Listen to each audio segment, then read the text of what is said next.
Okay, let's see now.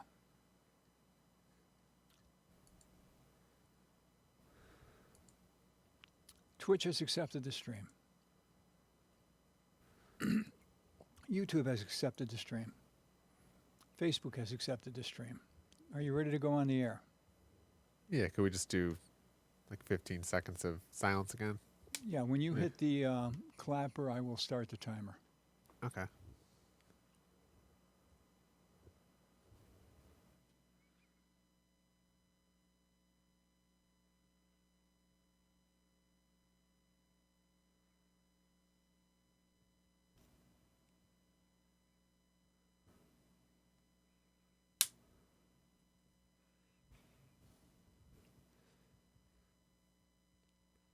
Hello, Think Twice Radio, and welcome to another episode of the Metachewy Livestream. I'm Metachewy, and welcome to my live stream. So in today's episode, I'm really going to talk about two topics. So first, I'm going to start with doing a overview of the Humboldt or the Kensington Expressway lawsuit project. Last Friday, they had their court hearing, so I was there, and I will just recap kind of that event and next steps in the legal procedures. And then also I'm going to do a reading of the Bitcoin white paper. So on October 31st, 2008, so we're coming up quick on the anniversary of the white paper, Satoshi Nakamoto published the Bitcoin white paper for the first time. So it was kind of, I'll make the analogy that it was kind of like Martin Luther's 95 Thesis, or like the Declaration of Independence. So that's a big event, and I'll do an actual kind of audiobook style reading and commentary on that paper. And thanks, Nick's World, for tuning in again. We appreciate our viewers tuning in. So drop a question, comment in the chat, and hopefully we can make this interactive. So first, I'm going to start with the Humboldt Parkway, or the Kensington Expressway project. So last Friday, the East Side Parkways, along with a couple other community groups, had their day in court. So to recap, earlier in the month of October 2024, a judge accepted the East Side Parkway's motion for a preliminary injunction. So actual construction work got stopped on the New York State Department of Transportation's Kensington Expressway project, which is at this point a over $1 billion project that's going to put cover the highway on the east side of Buffalo, almost 3/4 of a mile long. So really the day in court was really for an opportunity there's multiple lawsuits against the Kensington Expressway. So there's one focused on purely the environmental lens. So one of the lawsuits was that the New York State Department of Transportation failed to properly follow CEQA environmental law, and failed to properly follow those procedures and didn't do an environmental impact statement. There's another lawsuit led by the Western New York Youth Climate Council around that the project actually violates climate change and environmental legislation in New York State.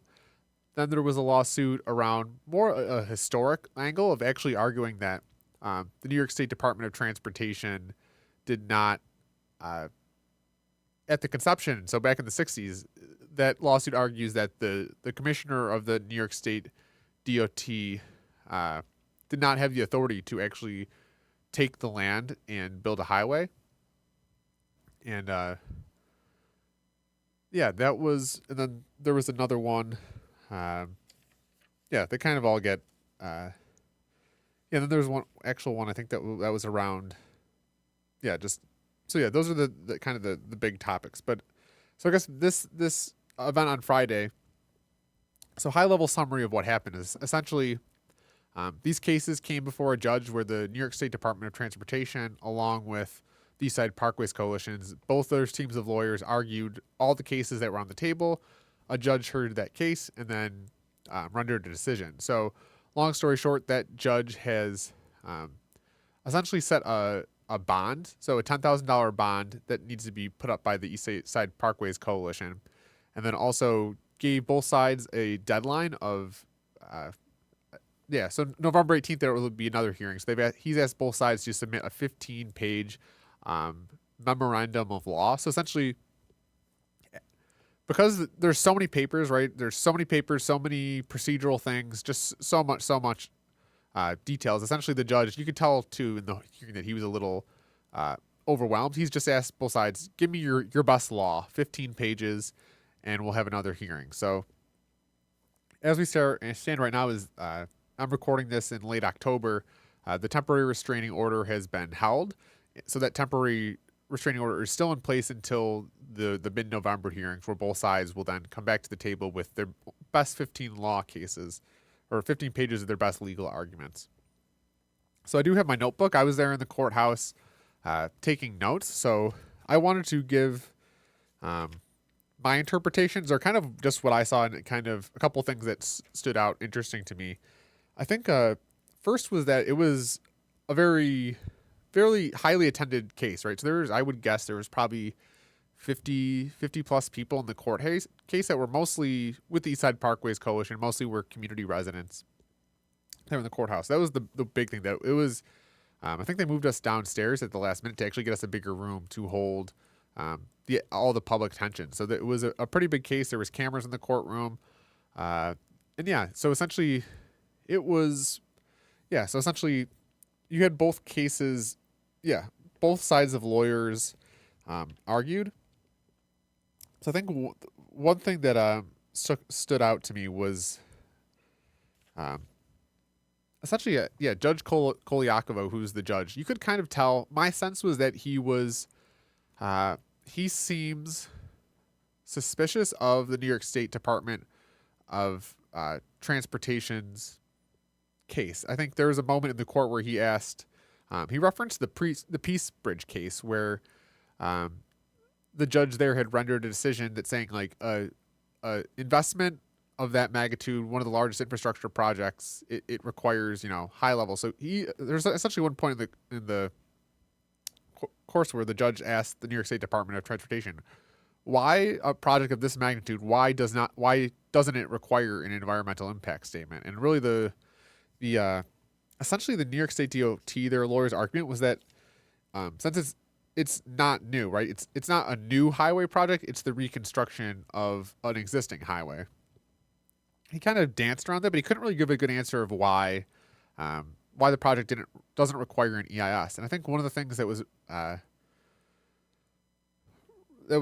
of stood out was that I think the states mentioned 40 different mitigation measures. So 40 different things that will need to be, mitigated, that are concerned they require mitigation.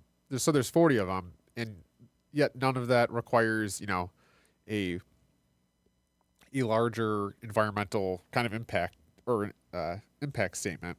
The other one, the historic case, which I guess was kind of interesting. So essentially the historic case really was arguing that when the Kensington Expressway was built in the first place, that the actual commissioner of the DOT did not have the authority to take that land, which was pretty interesting. I guess that case too then got into the minutia of the definition of a parkway.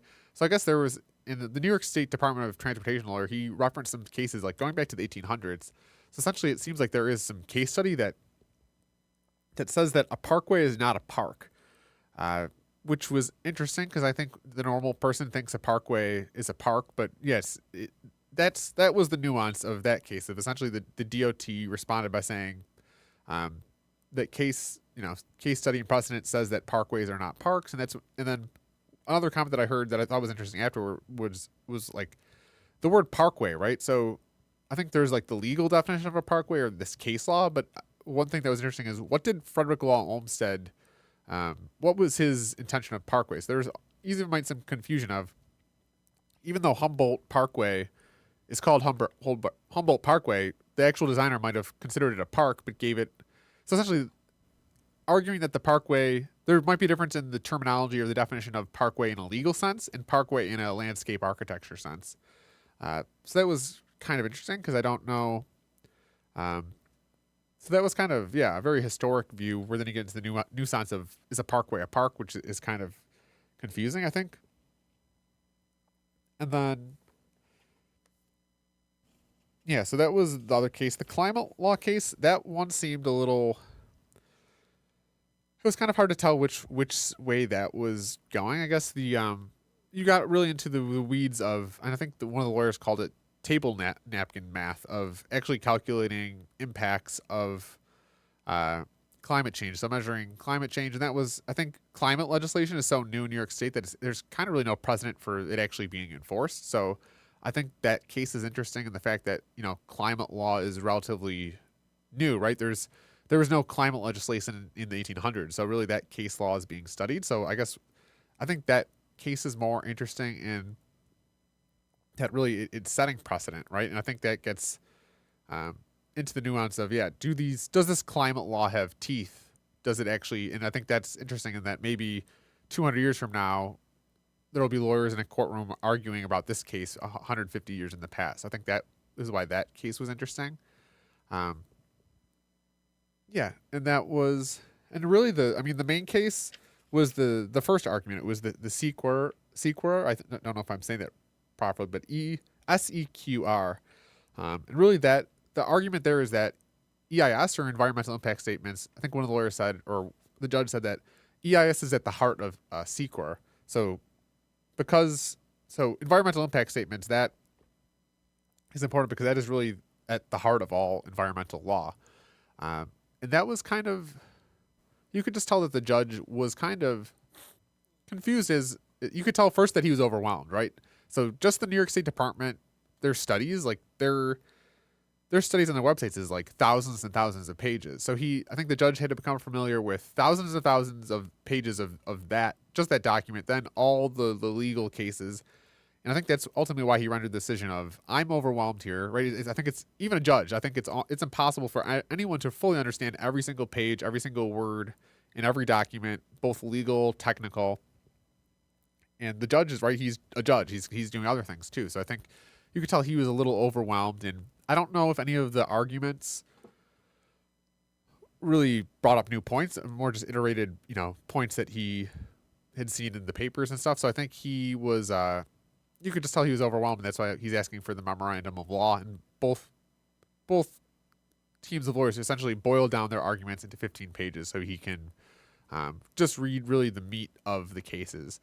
And it kind of, there's so many, right? There's so many different little technical procedural violations that are being accused, and a little nuance. And he just wants kind of the meat of it, which I think you could tell just by the way that the judge was communicating in the room, that you could tell he's very focused on the Peace Bridge case, which is very similar in nature, right? It was an infrastructure project right here in Buffalo and Western New York. And I was not really consciously aware at that time of this type of stuff. So if someone was there or was around there when the community was fighting against the Peace Bridge, but you could tell that was kind of the precedent law that the judge was following. And his question to the New York State team's lawyer of explaining why this infrastructure project doesn't demand the higher level EIS. And essentially the DOT lawyers just argued this isn't a new highway, this is just reconstructing an old highway. And then we have a comment from the audience. Can they recycle the CO2 coming out of the end of the tunnel? So the CO2 coming out of the tunnel, that was something in an earlier version of the project. So I think essentially they were going to put fans in it, but essentially the CO2 has to go anywhere. And essentially this project will create TRAP, I think it's called, or traffic-related air pollution. And there really is no way to recycle the CO2. I think they'd put filters and fans, but really I think it gets pretty quickly technically difficult. So so I guess my perspective, if I had to take a hunch, and obviously I'm biased, I'm for the East Side Parkways Coalition and fill it in, so that's my bias up front. But if I had to just read, and I'm not a lawyer either, not a legal, I'm interested in it, but I'm not. But I think just being in the courtroom and my general sense of things was that the judge was probably leaning towards the East Side Parkways, but I don't want to say that he's leaning that way, but you could tell, right, just through he was definitely asked more pointed questions to the DOT lawyers than he did the East Side Parkways. So if I had to guess, I would say he's leaning against the state's arguments. If I had to guess. And also this, I don't think either side was particularly strong in arguing. I think, I think there was even some times in the courtroom that I thought both sides should have been arguing differently, but I didn't get the sense that either one had a super strong legal argument. It seems like there is a lot of gray area in this case, and yeah, we'll see. So I think if I had to guess, I'd say the judge is leaning towards the East Side Parkways, but right, that's just the courtroom who you might have just been asking pointed questions just to kind of get a sense of the legal arguments. And yeah, there's all legal arguments and case studies and whatnot that I'm not aware of, but we'll see. It's interesting. So November 18th, I think, is the next hearing date, and I'll provide updates then after there. And yeah, I think it's an emerging. I think news just came out that the New York State Department of Transportation just canceled their second community meeting. So they've been holding meetings in the community, updating progress, and the last two have been canceled now that this temporary restraining order is in place. So we'll see. It feels like, I think the lawyers too have said there's two cases, right? There's the legal case, which is this stuff, and then there's also the community kind of PR aspect of it. And those battles are different. They're related, but they're different. And we're fighting both of them at the same time. And I think the more people learn about it and the more you get into the weeds, right, and just kind of claw through the surface level, I think people are starting to understand the importance of this. And so yeah, I'll be keeping posted. But that's a quick update on the lawsuit. Let me just go through my notes here to see if I missed anything. Yeah, I was taking notes there, and yeah, it was good to see lots of people turning out. I don't see anything particular. Yeah. Okay, so that's the Humboldt Parkway. So just an update on the hearing. Yeah, we'll keep people posted. So the next segment that I wanted to dive into is the Bitcoin white paper. So what's the Bitcoin white paper? So we're coming up on Halloween. So October 31st it's Halloween, but it's also the anniversary of the publication of the Bitcoin white paper. So on October 31st, 2008, Satoshi Nakamoto published his white paper. The essentially stands as his thesis statement for Bitcoin. So it was really it was like the birth of Bitcoin was his publication of his white paper online. And so we're approaching the anniversary. So 2008, 2024, this is now, 16 years? So now 16 years from that date. But I think I wanted to do an audiobook reading. So I've never actually really read word for word the full white paper. So I wanted to read that here for you. But let me zoom out and just kind of explain, I think, the way I see the Bitcoin white paper.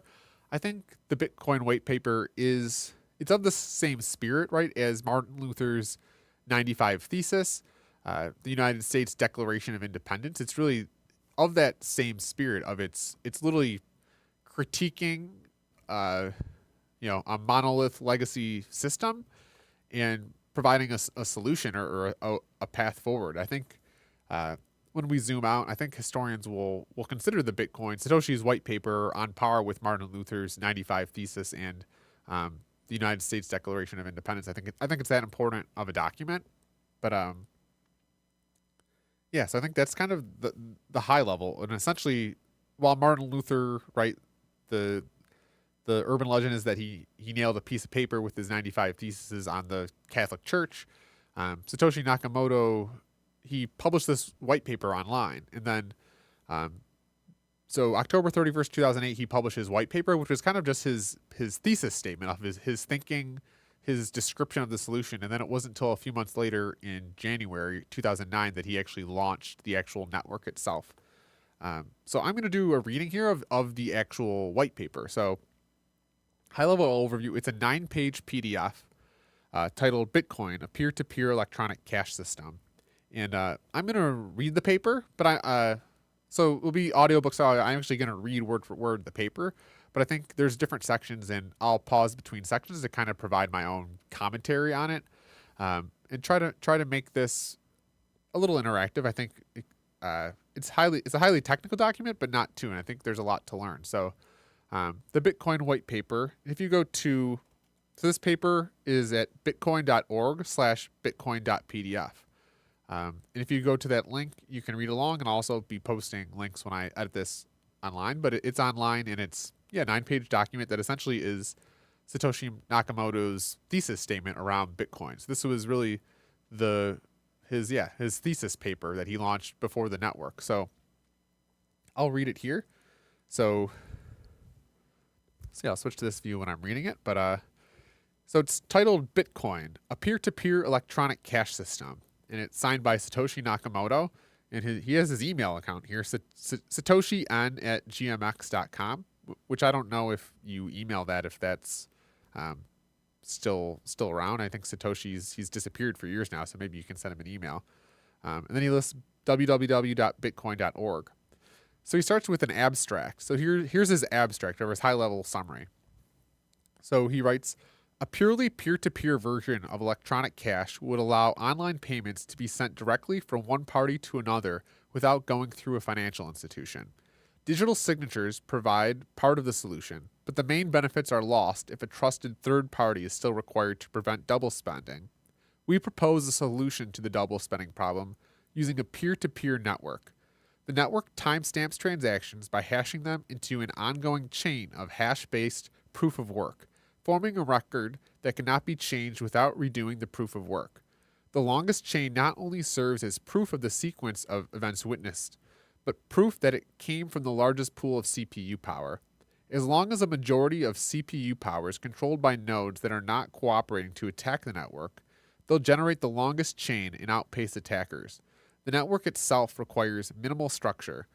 Messages are broadcast on a best effort basis, and nodes can leave and rejoin the network at will, accepting the longest proof of work chain as proof of what happened while they were gone. So that's the abstract. So you can kind of see, at a high level, he's just kind of announcing his network. So essentially, he's really kind of lamenting there that the internet, in order to make payments on the internet, you need to go through a financial institution. And I think, again, kind of zooming out, this paper in 2008, this was kind of broadcast at a time of there's this massive financial financial crisis. So that was kind of in the backdrop. If you actually had the whole banking system, at that time there was, mortgage securities and Fannie Mae and Freddie Mac and that was kind of the rise of Occupy Wall Street. So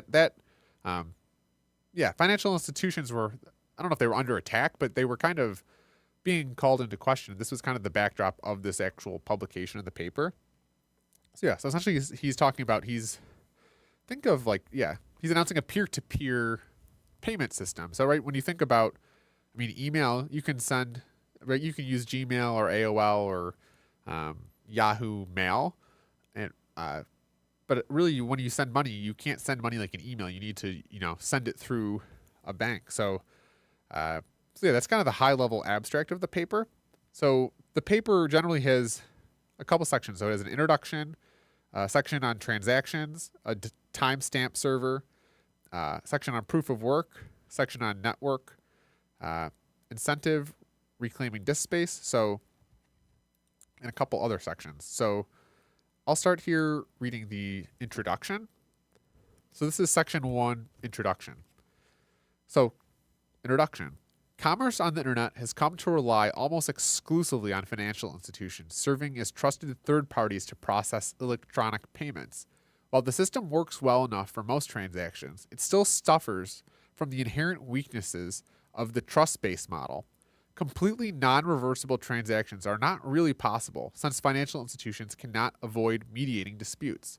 The cost of mediation increases transaction costs, limiting the minimal practical transaction size and cutting off the possibility for small, casual transactions.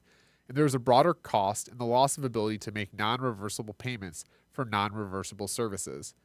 With the possibility of reversal, the need for trust spreads.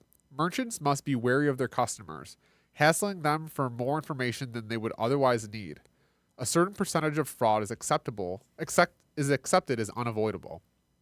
These costs and payment uncertainties can be avoided in person by using physical currency, but no mechanism exists to make payments over communication channels without a trusted party. What is needed is an electronic payment system based on cryptographic proof instead of trust. allowing any two willing parties to transact directly with each other without the need for a trusted third party.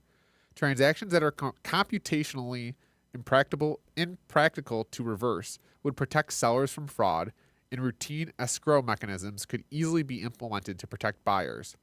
In this paper, we propose a solution to the double spending problem, using a peer-to-peer distributed timestamp server to generate computational proof of the chronological order of transactions. The system is secure as long as honest nodes collectively control more CPU power than any cooperating group of attacker nodes. So that's the introduction. So you can kind of hear him there. Yeah, he's lamenting against commerce on the internet and the fact that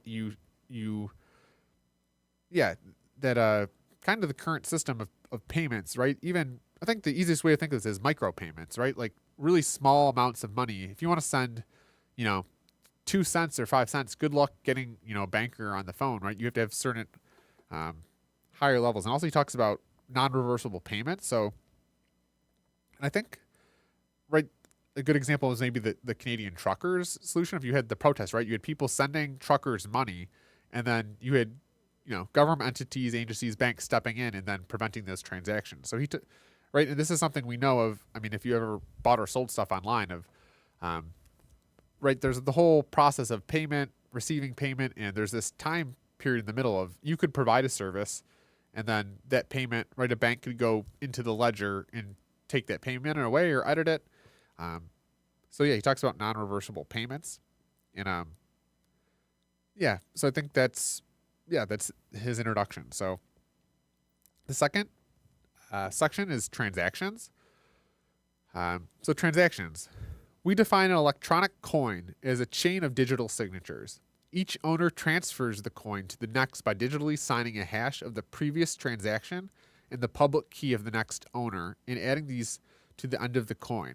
A payee can verify the signatures to verify the chain of ownership. And then he has a graphic here around, an infographic of these actual chain. So then it goes on. The problem, of course, is the payee can't verify that one of the owners did not double spend the coin.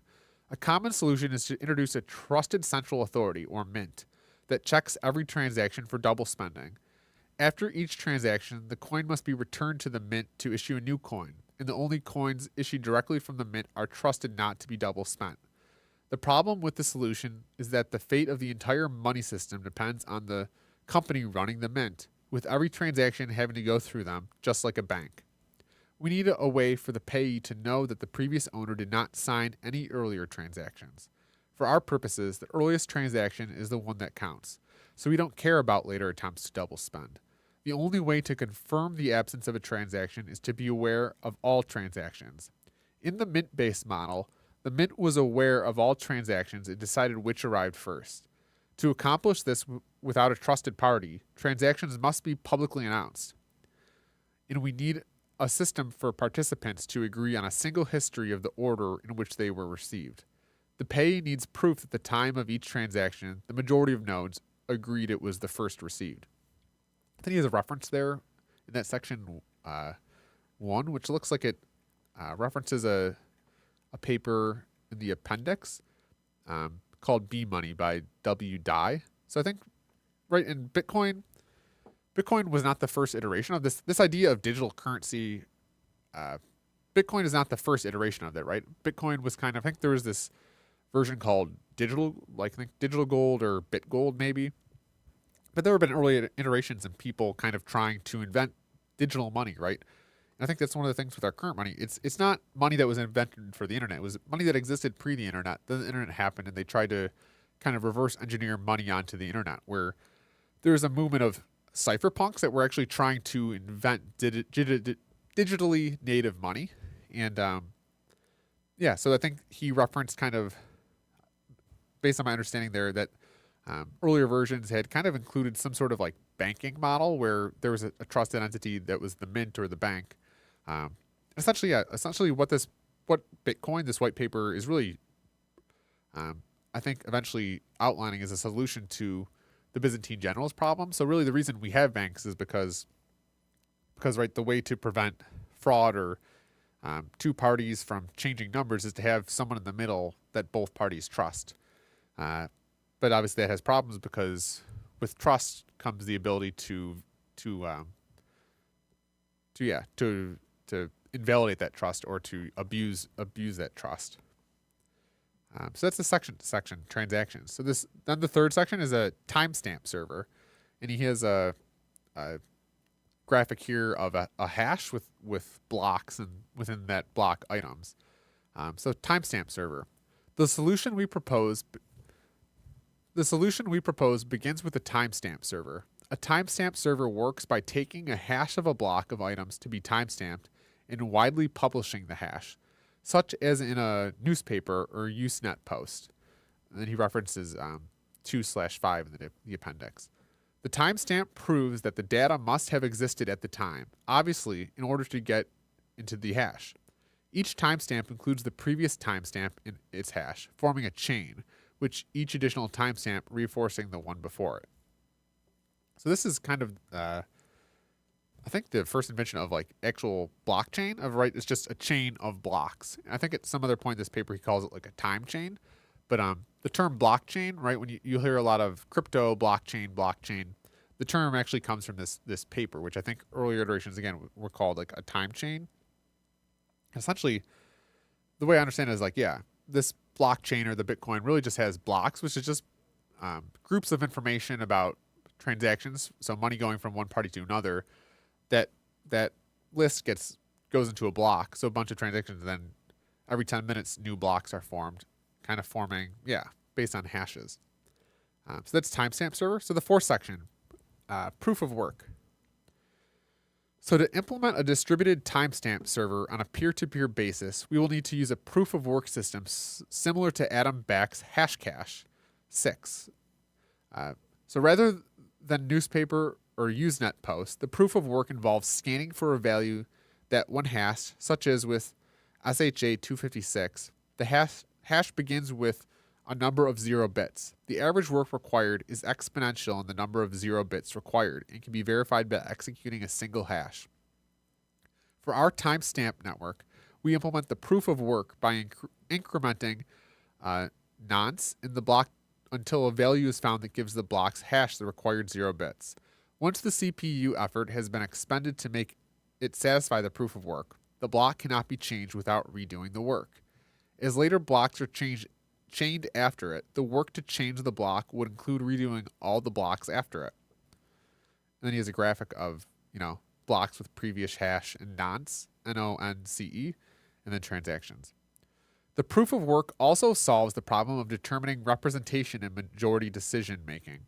If the majority were based on one IP address, one vote, it could be subverted by anyone able to allocate many IPs, or IP address.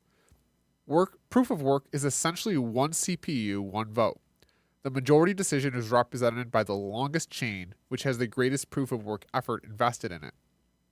If a majority of CPU power is controlled by honest nodes, the honest chain will grow the fastest and outpace any competing chains. To modify a pass block, an attacker would have to redo the proof of work of the block and all blocks after it, and then catch up with and surpass the work of the honest nodes. We will show later that the probability of a slower attacker catching up diminishes exponentially as subsequent blocks are added. To compensate for increasing hardware speed and varying interest in running nodes over time, the proof of work difficulty is determined by a moving average targeting an average number of blocks per hour. If they're generated too fast, the difficulty increases. So that's proof of work. So essentially, I'm on a computer science, so I'm reading this too, so it is a little over my head as well. But essentially, I think the big parts there that I think are important is essentially the Bitcoin network gets stronger over time because as each block is being produced, in order for an attacker to kind of attack the network, they would need to redo all the math previous to that block. So essentially, when the first block was created, it would have been easier for a hacker because they would have only had to do redo one block's math. But now that all the computers are making the longest chain essentially is the one that gets stuck into the block, and as more blocks get added, there's just more and longer chains that need to be redone. Essentially, I guess the thing there too is the one IP address, one vote. So it sounds like they're making it so that each CPU has a vote versus an IP address.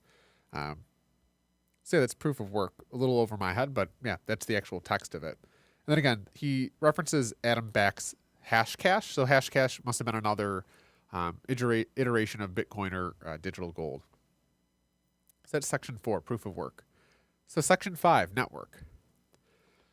The steps to run the network are as follows. New transactions are broadcast to all nodes. 2, each node collects new transactions into a block. 3, each node works on finding a difficult proof of work for its block. 4, when a node finds a proof of work, it broadcasts the block to all nodes. 5, nodes accept the block only if a transaction in it are valid and not already spent. And 6, nodes express their acceptance of the block by working on creating the next block in the chain, using the hash of the accepted block as the previous hash. Nodes always consider the longest chain to be the correct one and will keep working on extending it. If 2 nodes broadcast different versions of the next block simultaneously, some nodes may receive one or the other first. In that case, they work on the first one they received, but save the other branch in case it becomes longer. The tie will be broken when the next proof of work is found and one branch becomes longer. The nodes that were working on the other branch will then switch to the longer one. New transactions broadcast do not necessarily need to reach all nodes. As long as they reach many nodes, they will get into a block before long. Block broadcasts are also tolerant of drop messages. If a node does not receive a block, it will request it when it receives the next block and realize it missed one. So that's network. So then, essentially, I believe he's describing, the Bitcoin network, but essentially he's talking about the mining process. So when we think of Bitcoin mining, we usually think of it as a bunch of computers playing a game to solve, a math problem. And essentially, it sounds like there that, all the nodes are working to create the longest hash because the longest hash will be accepted into the chain. So that's network. And then the next section is 6, incentive. So by convention, the first transaction in a block is a special transaction that starts a new coin owned by the creator of the block. This adds an incentive for nodes to support the network and provides a way to initially distribute coins into circulation, since there is no central authority to issue them.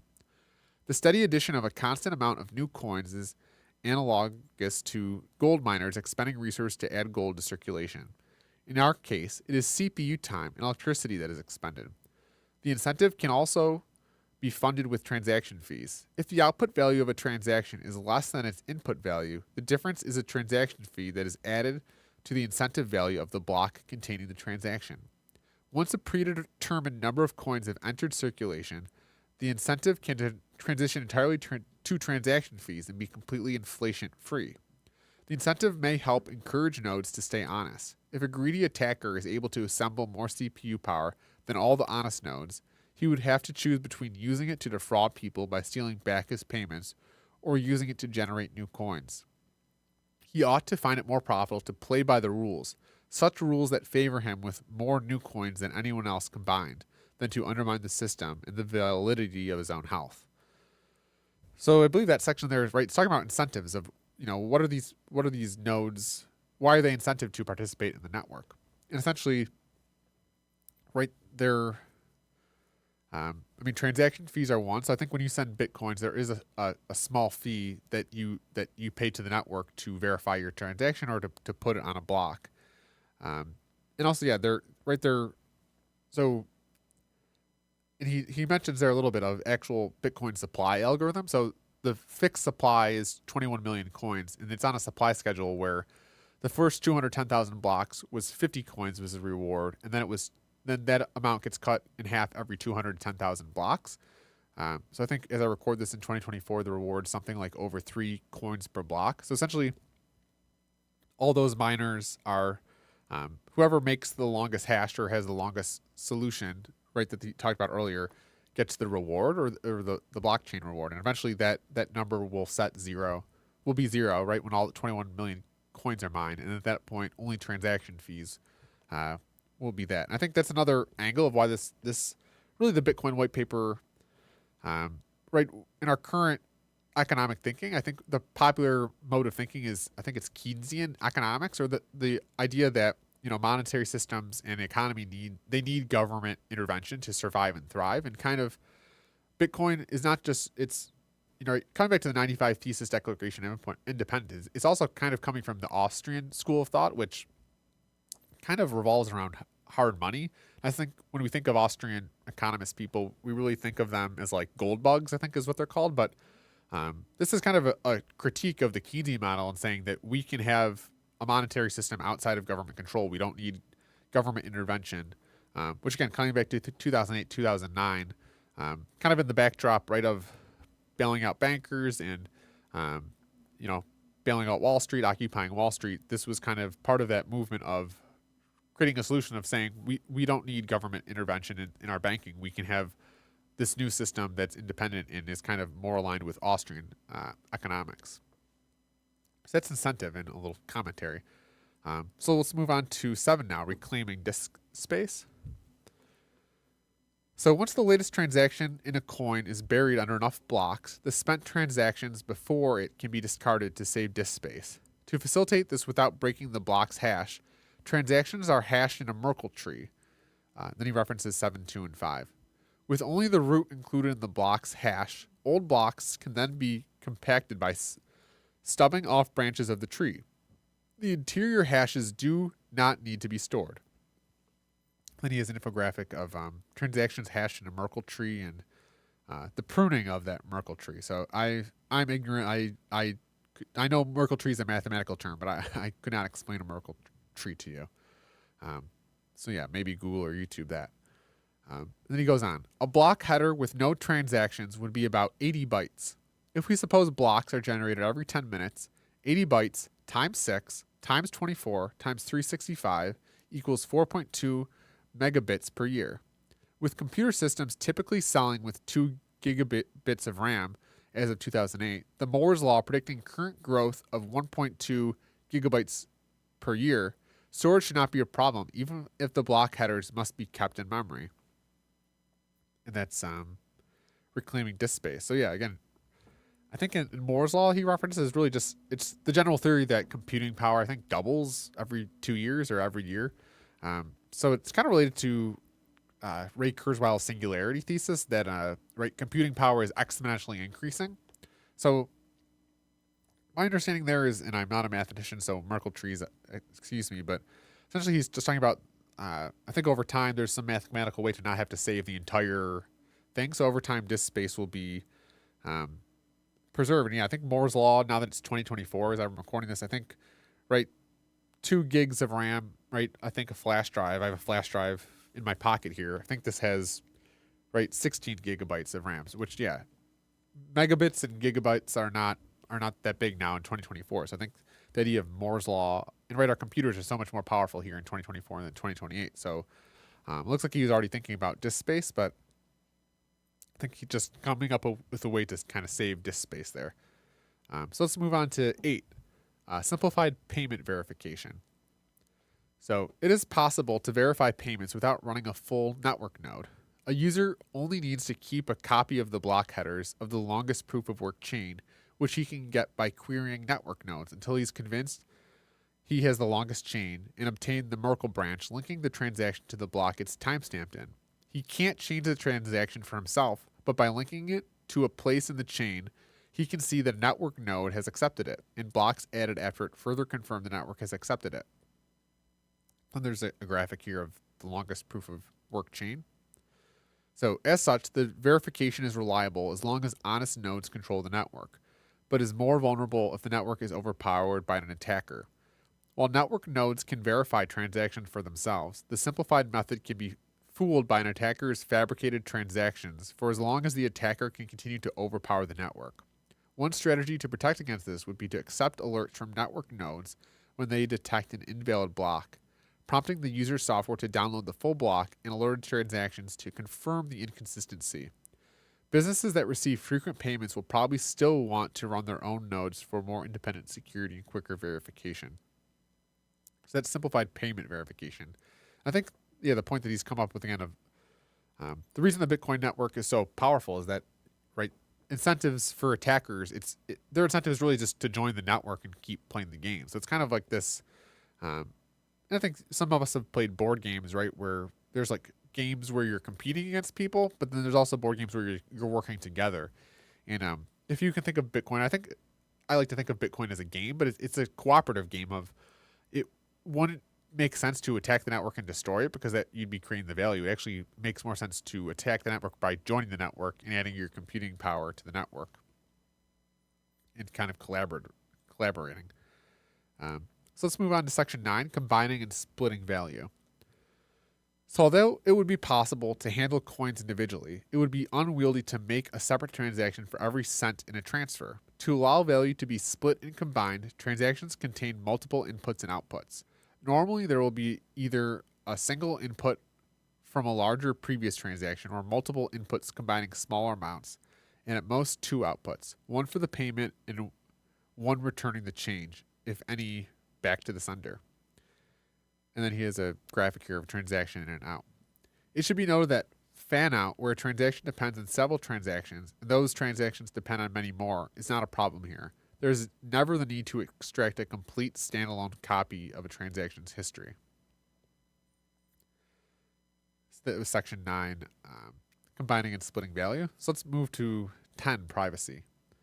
So the traditional banking model achieves a level of privacy by limiting access to information to the parties involved and the trusted third party.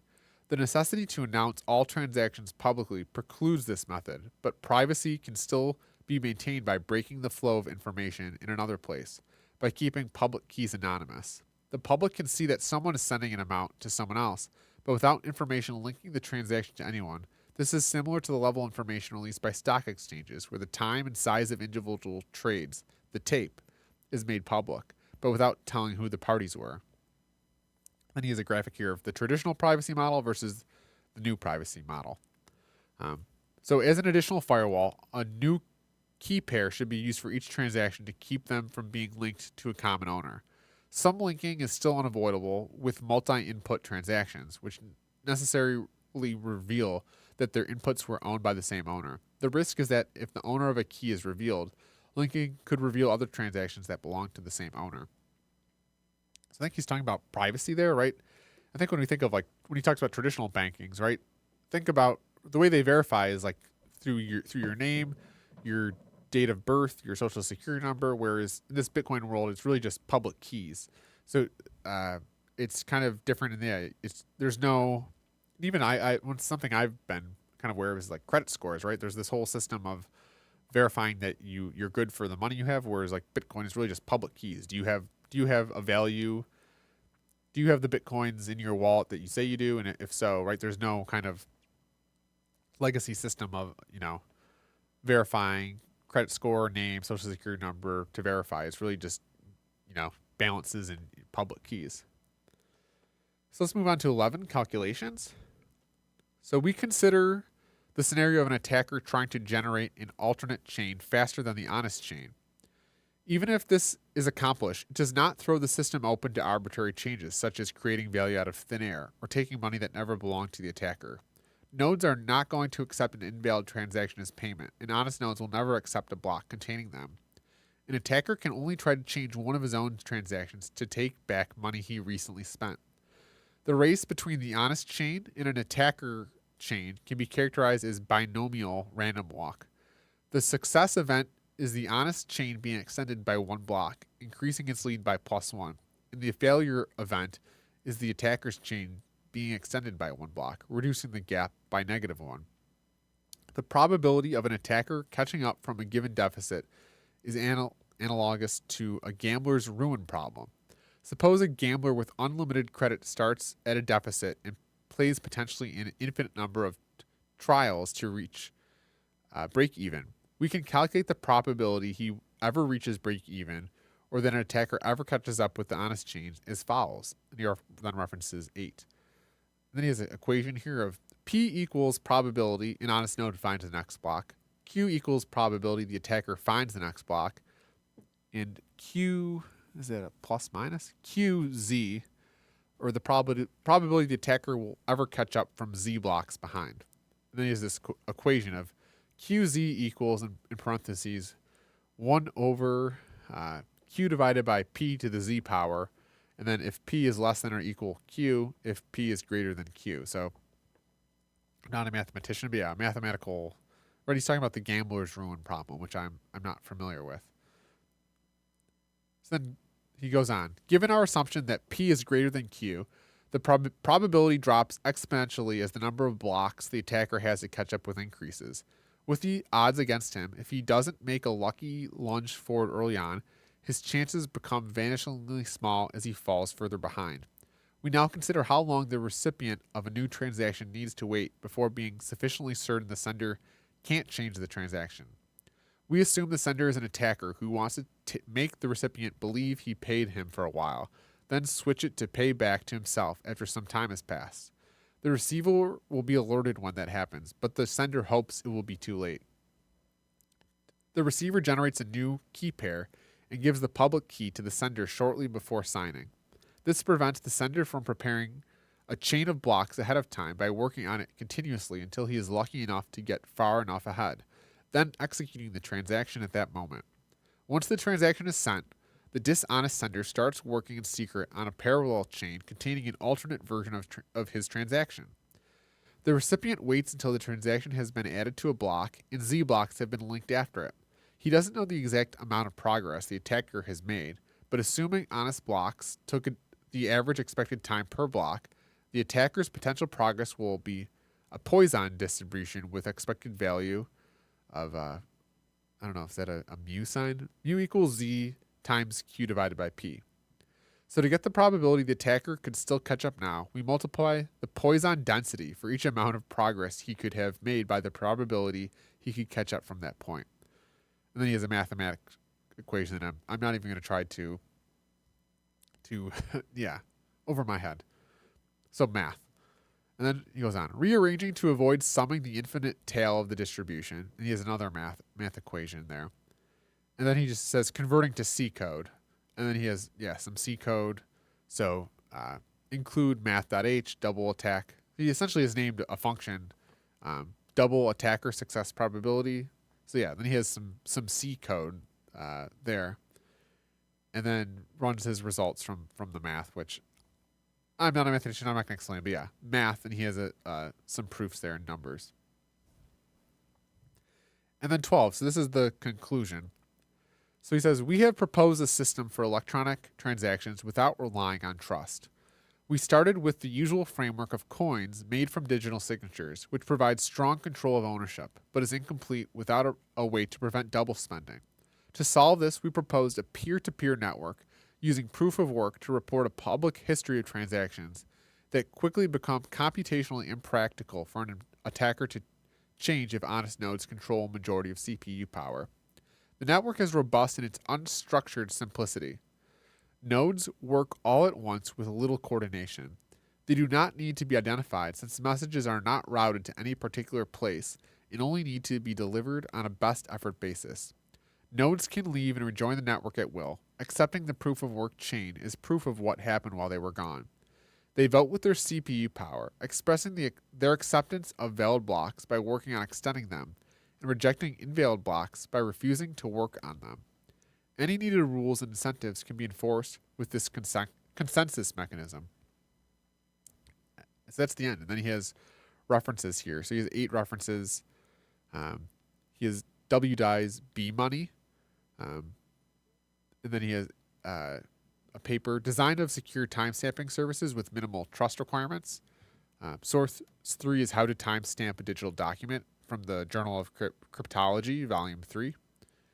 And then, the fourth source or reference is Improving the Efficiency and Reliability of Digital Timestamping in Sequences 2, Methods in Communication, Security, and Computer Sciences. Page 329 to 334 from 1993 paper by D. Beyer, S. Haber, and W.S. Stornetta. And then reference 5 is S. Haber, W.S. Stornetta again, Secure Names for Bit Strings in Proceedings of the 4th ACM Conference on Computer and Communication Security, page 28 and 35 from April 97.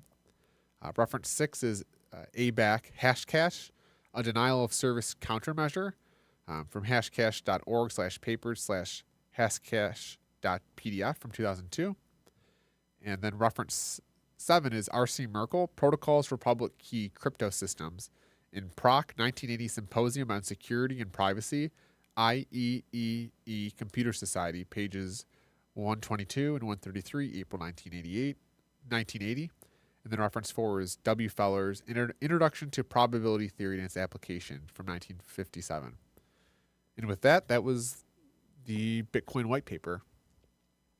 So I guess reaction, that was my first time like reading it word for word, right? I've never really had the patience. So thank you anyone that listened to the whole thing. But yeah, that's the word by word 9-page PDF of the Bitcoin white paper, which was published October 31st, 2008. And I think, right, that was kind of a very, for something as technical as Bitcoin, that was a very high level summary of the problem. So again, this was published October 31st, and then a few months later on, I think it was January 3rd, Satoshi Nakamoto actually launched the network. So this was kind of his thesis statement of his, right, it's the Declaration of Independence where the actual Constitution and the governing system was actually applied much later. It was kind of the theoretical framework. I guess, yeah, you could hear there too that he didn't invent this in a vacuum, right? There had been, whether it was Adam Back's Hashcash, whereas it was the W die, the BitGold, I think it was called, or BitHash. But yeah, there was earlier iterations. He essentially just took a couple different solutions and kind of built on things. I think my understanding there is too, yeah, I think other maybe versions of a digital money kind of was trying to replicate the banking system, where his real innovation was broadcasting all information, making it peer-to-peer. Yeah, I think another thing is just the idea that the network's getting stronger over time. But yeah, I think the Bitcoin white paper just kind of reflected it. I think, right, we're about 16 years after the launch of the Bitcoin network, and it's continued to operate nonstop with no central authority, right, which is unique through through the pandemic, through the bank crashes, through everything. It's been operating 24/7, 365. I think there's a saying, TikTok next block. So it has improved incredibly resilient, and just the idea that it gets stronger over time. So there's some mathematical theory that the longer a network exists, the more likely it is to exist in the future. And yeah, again, this paper is essentially, it's really printing press in a way. It is a proposal in what looks like a solution to the Byzantine general problem, which he touched on there.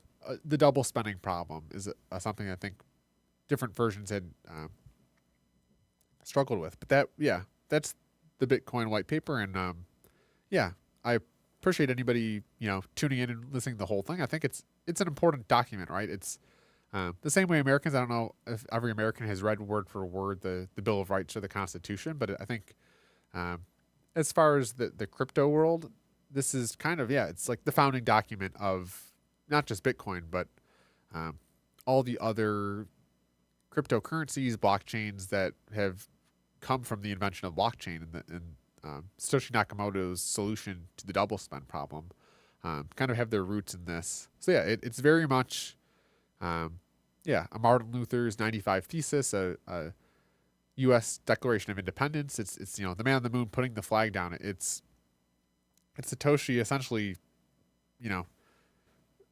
critiquing the modern system and putting a flag to the ground and saying this is the start of something new. So it has that spirit there, and I think that's I think the reason that it's so powerful is that right, it's kind of got that legacy of freedom and kind of which is why I'm so optimistic. I think one of the reasons Bitcoin gives me hope, it's the idea that we can create a new financial system from scratch, that we're not constrained by the current way of thinking. So I think, right, there's a philosopher that says there's nothing like an idea whose time has come.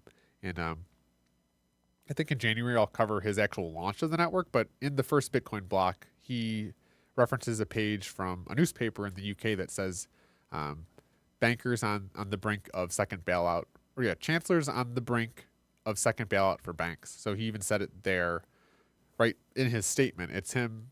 Yeah, that was kind of his FE to the system of the chancellors bailing out the banks. And even in his abstract there, you said that, I mean, one of the frustrations he has with financial institutions, just the amount of trust that's involved, right? The whole thing operates on trust, and the Bitcoin solution is really kind of automating or taking away that network of trust and allowing people to interact peer to peer without a trusted intermediary.